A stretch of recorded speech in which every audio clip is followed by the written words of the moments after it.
Sabe que, Felipe, Carla, a gente está vivendo um momento tenso, a gente está mergulhado na maior crise da nossa história. Não preciso dizer que essa crise sanitária não tem precedentes, mas ela está ainda longe do fim. A gente está numa crise econômica assustadora que está no começo.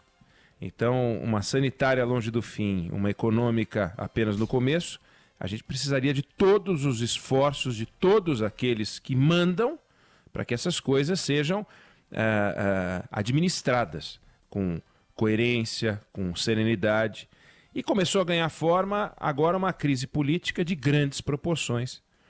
Desde que o governo Bolsonaro começou, a gente tem no ar uma tensão que tomou conta da política nacional. Nessa sexta-feira o governo completa 500 dias e todos os dias, desde o dia 1 de janeiro, está lá o presidente jogando gasolina em superfície quente, até onde tem brasa acesa. Então jogar água para ele, pegar o extintor, isso não existe, é o estilo dele. Basta lembrar que no dia em que ele votou a favor da abertura do processo de impeachment da Dilma, ele homenageou um torturador. Se ele homenageasse o autor da lei do impeachment, vá lá. Mas ele queria marcar a posição defendendo um sujeito que deveria estar no lixo da história. Para quê? Porque ele gosta da gasolina. Ele tem dificuldade de lidar com as regras básicas de convivência social, ou prefere. Então ele manda a jornalista calar a boca. Ele tem dificuldade para respeitar algumas leis. Ele escolhe as leis que ele vai respeitar. Ele andou de moto sem capacete. Ele andou por Brasília abraçando as pessoas em plena pandemia. Ele tem dificuldade de fazer homenagens em momentos delicados. Ele foi andar de jet ski no dia em que o Brasil registrou 10 mil mortes por coronavírus. Ele não respeita a ciência, defende o uso de um medicamento que não tem comprovação alguma para combater a Covid-19. Aliás, os estudos que saíram mostraram que não combate. E ele chegou ao cúmulo de mandar as Forças Armadas produzirem cloroquina. Ele tem desafios, ele tem dificuldade de lidar com a separação entre os poderes.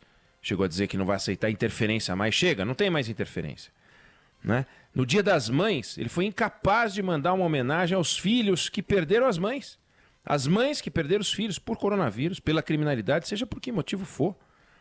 Violência doméstica, violência contra a mulher.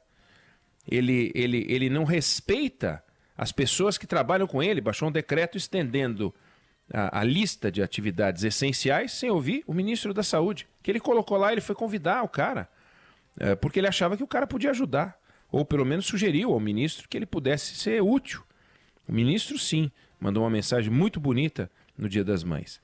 Ele prestigia com a presença dele atos que agridem a Constituição e defendem o retrocesso, a ditadura, o fechamento do STF, a destituição do presidente da Câmara e do Senado. Até a memória dos brasileiros ou dos eleitores ele agride. Ele prometeu acabar com o toma lá da cá e se abraçou ao Centrão, que é o Partido Nacional da Fisiologia. Se houvesse um concurso internacional, quer dizer, a reunião dos partidos, né? Se houvesse um concurso internacional para identificar o epicentro mundial da fisiologia, estaria no Centrão. Né? Esse é o Bolsonaro que a gente conhece. Esse é o Bolsonaro que deveria estar liderando o combate ao coronavírus, que deveria estar unindo o Brasil em torno dessa guerra, e não está. Esse Bolsonaro público, as pesquisas estão mostrando o que acontece, o que está acontecendo. Recentemente, saiu uma pesquisa essa semana, ontem, né? Ontem saiu, mostrando que ele tinha 31% de taxa de reprovação e que agora é 43%. Então imagina que num grupo de 100, 31 não aprovava o governo dele. Põe os 31 numa sala, não pode pôr porque o Covid-19 não deixa, mas teoricamente uma sala com 31 pessoas, entraram 12 a mais. 12 sobre 31 é um aumento de quase 40%. Não é 43, 31 dá 12 pontos, mas aumentou em 40% o número de pessoas que não aprovam o governo. Mas aí agora surgiram razões para a sociedade começar a se preocupar não com o Bolsonaro que as pessoas enxergam, mas com o Bolsonaro que as pessoas não enxergam, que está protegido pelo gabinete. É o Bolsonaro visto por dentro. Primeiro, por dentro do corpo dele mesmo. Ele que foi tão transparente sobre a saúde dele na época em que era uma vítima indiscutível de um lunático que tentou matá-lo, divulgava todas as informações da saúde dele. A gente acompanhou passo a passo e pôde sentir a dor que ele sentiu em cada etapa das cirurgias que ele fez, tudo com muita transparência. Aí agora mudou. Sobre o exame do coronavírus, ele simplesmente não quer mostrar. Chegou a dizer que talvez possa ter pego esse vírus aí. Talvez possa ter pego esse vírus aí? Como assim talvez possa ter pego? Todo mundo quer saber se pegou ou não pegou. A coisa mais importante hoje, se alguém quer saber de uma doença, é a Covid-19. Né? Tá todo mundo com medo da Covid-19.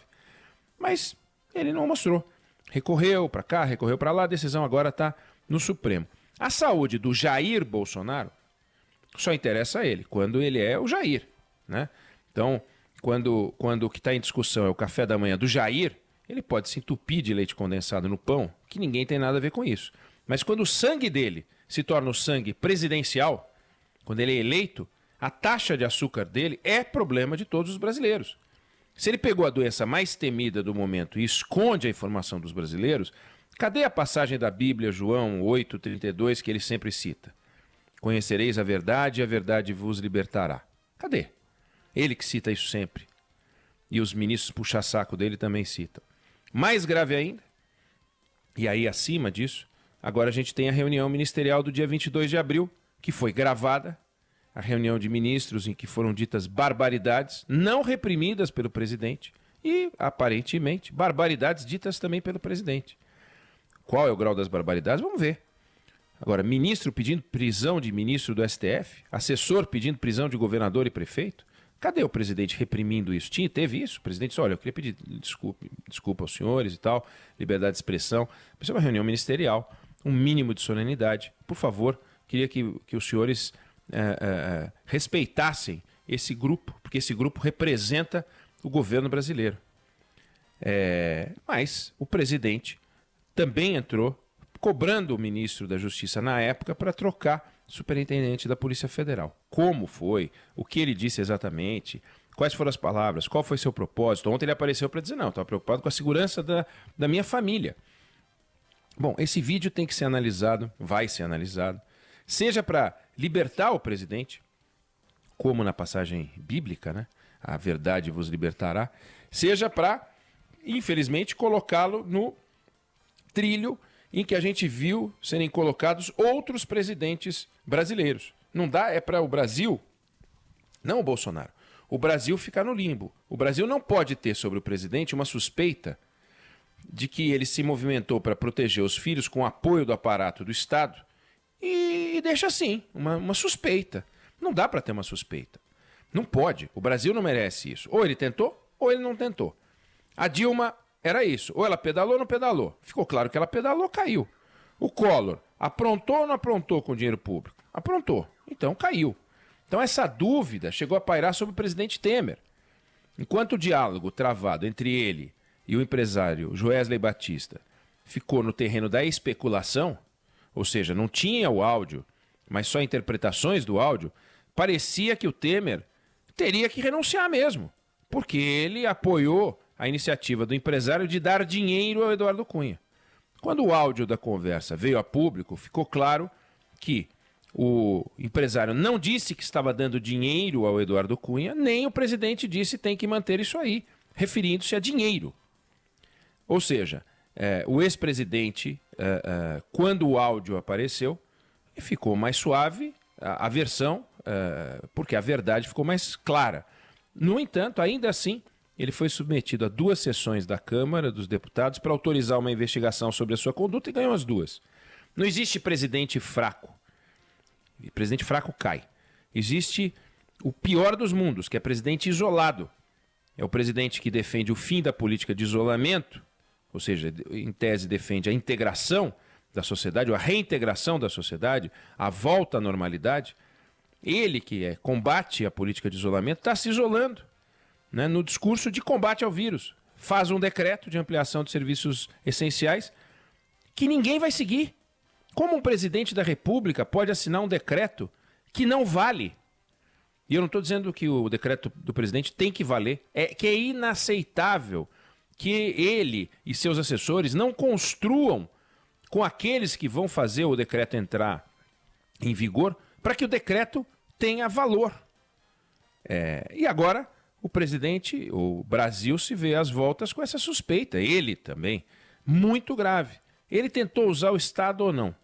O ministro Celso de Mello tem um processo nas mãos, está lá com o processo, e é a base da denúncia do Sérgio Moro contra o Bolsonaro, processo que foi aberto por ordem do Procurador-Geral da República, que queria avaliar o que um falou, o que outro falou, qual é o crime de um, qual é o crime de outro, se é que é crime de um e crime de outro. Então, a democracia, ela funciona bem quando o diálogo político fica entre o que o presidente quer e o que a sociedade quer. Isso pode estar casado, pode não estar casado.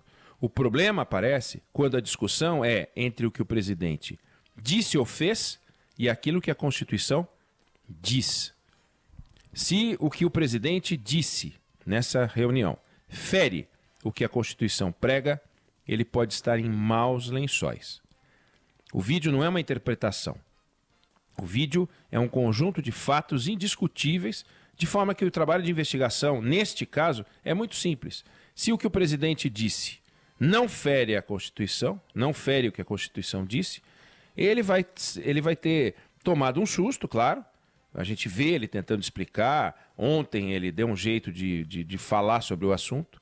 Mas quem sabe ele aproveita esse episódio para rever esse estilo que não leva o governo dele para lugar nenhum. Esse estilo do confronto, esse estilo da bravata, esse estilo do desafio, esse estilo que deixa de lado a união, a solidariedade, que convida os adversários, sem tratá-los como inimigos, para tentar construir um Brasil para os brasileiros. Esse estilo não leva o governo dele para lugar nenhum, mas infelizmente tem o poder de levar o futuro do Brasil para o brejo. Então, nós brasileiros queremos saber o que tem no vídeo. Não por curiosidade, não. Porque a parte do vídeo, que são as curiosidades, as estupidezes ditas ali, a cretinice desse ou daquele ministro, a gente já sabe que tem ministro cretino ali. Isso não é importante nessa hora. O que é importante nessa hora é saber: o presidente feriu ou não a Constituição. Se ele não feriu a Constituição, é hora dele pensar o seguinte: eu vou tirar ensinamentos disso aqui, eu vou mudar o meu jeito de agir. E não é abraçando o centrão, né? É tentando abraçar o Brasil todo.